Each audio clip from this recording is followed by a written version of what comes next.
Salut mes glorieux, mes glorieuses, je vous aime. Et ce matin, vraiment, je suis là pour parler d'une histoire qui m'intrigue. J'ai vraiment mal au cœur. J'ai mal. Et ce matin, comme d'habitude, quand j'arrive au bureau, je vais sur YouTube m'affairer, tout son affaire à Abidjan ici. Et je tombe sur une vidéo où un prophète qui a 2 enfants, qui un est mort et l'autre est malade actuellement, il est en urgence. Et la mère se retrouve en Chine parce que les deux vivaient ensemble. Ils étaient mariés, ça n'a pas marché, je ne sais pas trop l'histoire. Voilà, mais j'ai entendu les 2 témoignages. La mère qui a expliqué pour elle, le monsieur aussi, le prophète aussi qui est venu expliquer sa version. Et vraiment, et ce prophète-là, quand même on lui posait les questions, il ne répondait même pas aux questions.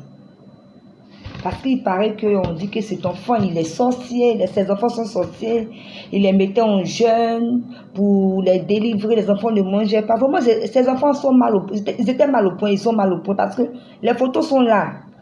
Les photos sont là. Je ne viens pas pour critiquer ou bien pour tout, mais quand tu veux parler, on dit on ne touche pas au oint de Dieu, on ne fait pas ceci. Mais comportez-vous bien. La Bible dit on les reconnaîtra par leurs fruits. Si vous-même vous comportez bien, là, qui va venir s'asseoir pour dire quoi que ce soit? Ce prophète, même la même qu'on interrogeait, il ne pouvait même pas répondre aux questions. C'était du coq à l'âne. Il prend ici, il met là-bas. Tu as des enfants qui sont chez toi, qui sont malades. Tu ne les emmènes pas à l'hôpital jusqu'à ce que l'enfant tombe dans les pommes pour qu'on le soulève, pour l'envoyer à l'hôpital, où c'est déjà trop tard, l'enfant est mort. Son petit frère aussi a les mêmes symptômes. La peau qui s'arrache, les cheveux qui s'arrachent, des plaies derrière les oreilles, plein de choses. Mais moi, je veux comprendre cette histoire-là. Et toi, le père, tu viens froidement et tu parles, tu accuses la mère. On n'est pas sur ça là, c'est pas une affaire d'accuser ici, d'accuser là-bas. Tu n'as pas pris tes responsabilités. Tu n'as pas pris tes responsabilités. Les enfants ne peuvent pas être dans la maison, malades, et tu ne les emmènes pas à l'hôpital. Tu ne dis pas la vérité. Parce que toutes les questions là, toutes les questions qu'on t'a posées, tu n'as pas répondu. Toi-même, tu viens de dire que le nom des prophètes là, c'est gâté. C'est vous-même qui avez gâté votre nom. Qui gâte votre nom? Qui gâte votre nom? C'est vous qui gâtez votre nom. Ne venez pas accuser les gens. C'est vous-même qui gâtez votre nom par votre comportement. Aujourd'hui, on ne peut même pas aller prêcher à quelqu'un. Moi, j'ai honte aujourd'hui de l'église. Je suis désolée, mais je vais vous dire la vérité. Il y a des choses que je ne supporte pas, franchement. Et je ne peux pas me taire. Quel que soit ce que ça va me coûter, je ne peux pas me taire. Laissez ces enfants-là mourir comme ça. Regarde cet enfant-là, plein de vie. Et il paraît qu'il est très intelligent à l'école. Ça me fait mal. Vraiment, j'ai mal au cœur. J'ai mal au cœur. Les enfants, quand Dieu nous donne, c'est pour prendre soin des enfants. J'ai mal au cœur. J'ai mal au cœur. Et l'autre est mort. Et l'autre est dans des conditions vraiment... Il faut qu'on prie. C'est la prière. Et puis bon, pour que le Seigneur intervienne, pour que lui aussi ne meure pas. Tu dis non que les 2 dorment sur le même lit. Donc c'est normal que le petit il a contracté la maladie de son frère. Quelle est cette maladie-là? Où ses cheveux s'arrachent, la peau s'arrache. C'est la malnutrition. Les 2 ne peuvent pas avoir les mêmes symptômes. C'est qu'il y a un problème dans la maison. Vraiment, j'ai mal. Je vais interpeller vraiment les parents. Prenons soin de nos enfants, les enfants que Dieu nous donne là. C'est pour prendre soin des enfants. J'en ai 3.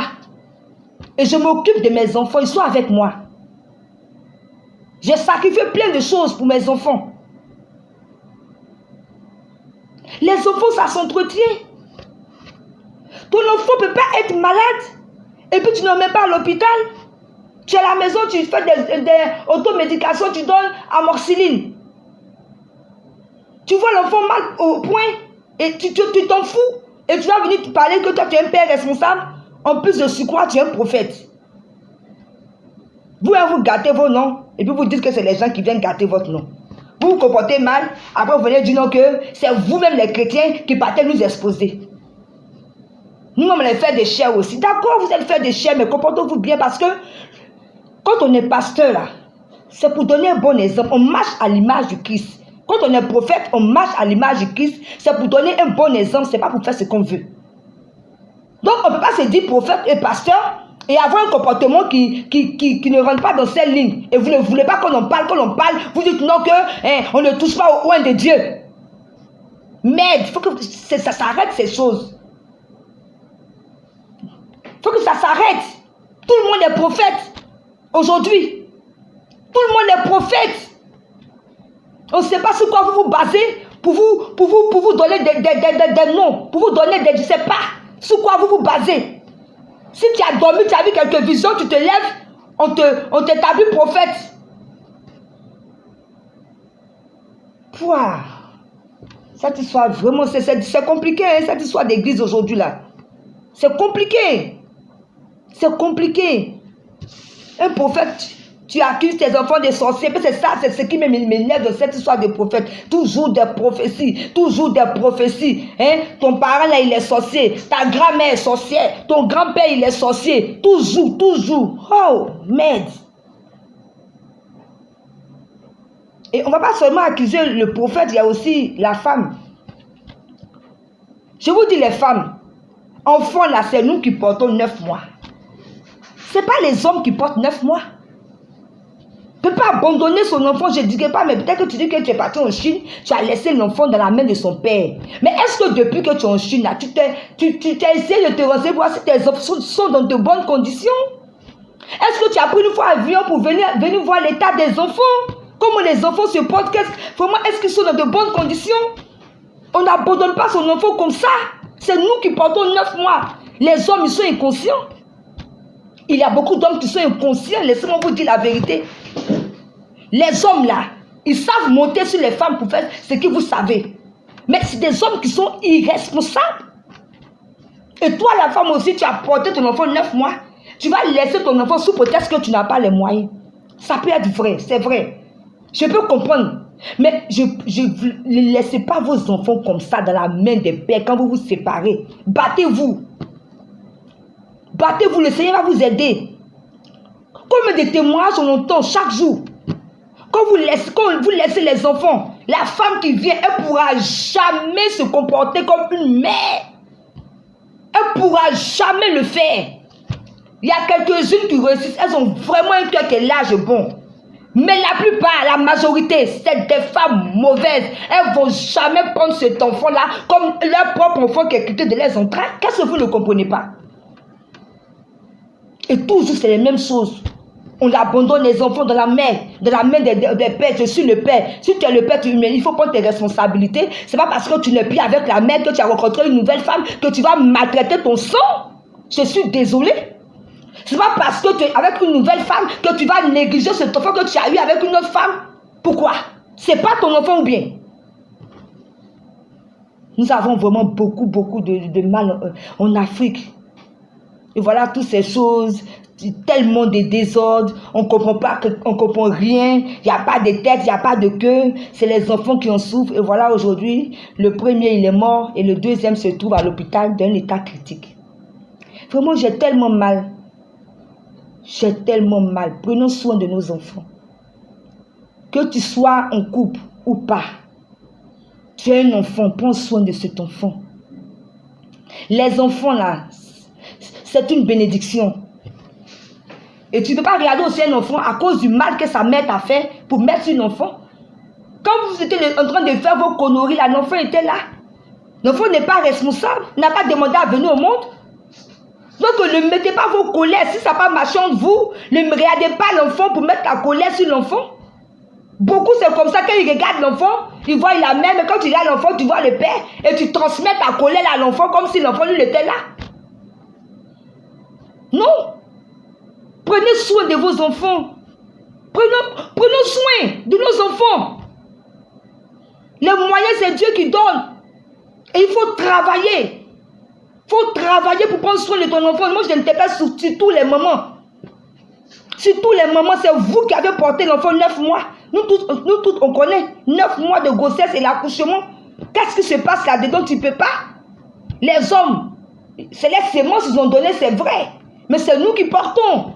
Donc nous sommes mieux placés pour savoir vraiment qu'est-ce qu'on a subi pour avoir ces enfants. Donc vraiment faites attention.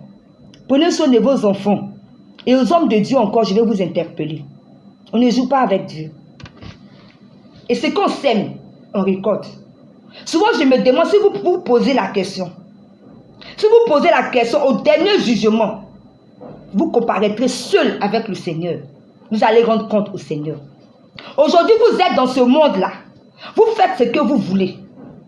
Mais un jour, vous allez rendre compte au Seigneur. J'aimerais bien que vous réfléchissiez sur ça. Aujourd'hui, on va parler, moi je vais parler. Je ne peux pas, j'ai mal au cœur. Vous êtes des escrocs. Vous êtes des escrocs. Des églises sont devenues des entreprises. On lègue d'héritage en héritage. On ne pose pas aux pauvres, ni aux veuves.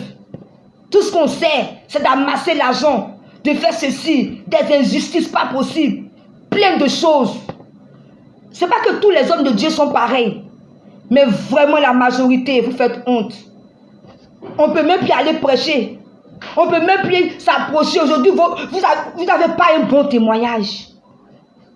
Les hommes de Dieu, vous allez m'excuser, mais vous n'avez pas un bon témoignage et ce n'est pas normal.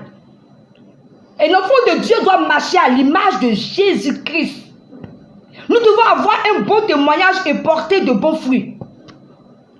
La Bible dit, vous les reconnaîtrez par les fruits. Vous les fidèles là, vous faites exprès. Puisqu'on est tellement porté sur les miracles. On est tellement porté sur ce qui n'est pas utile. Au lieu de chercher Dieu nous-mêmes, on préfère se promener partout en train de chercher des miracles. Des miracles, des miracles, des miracles. On ne réfléchit même pas. On donne nos vies là, à ces hommes-là. On donne tout notre espoir à ces hommes-là. Vraiment. J'ai tellement mal. J'ai tellement mal. Oh. On dit on ne parle pas. On ne touche pas au oint de Dieu. C'est vrai, c'est écrit dans la Bible. Mais si vous ne voulez pas qu'on vous touche, comportez-vous bien. Parce que l'heure est grave. L'heure là, c'est grave. Tellement de prophètes, tu vas sur le net, tu vas voir les prophètes, tellement de prophètes, ils s'élèvent, tellement de pasteurs, tout le monde, on ne comprend rien, un désordre total, total, total et total. Que Dieu nous aide. Je vous aime. C'était mon intervention. J'avais tellement mal. Et il fallait que j'en parle. Que Dieu console. La mère, c'est vraiment dommage, c'est un gâchis. Je prie vraiment que tu prennes soin de ce deuxième. Quand il va sortir de l'hôpital, j'espère que tu ne vas pas le laisser encore aller dans la main de ce monsieur-là. À très bientôt pour une prochaine vidéo.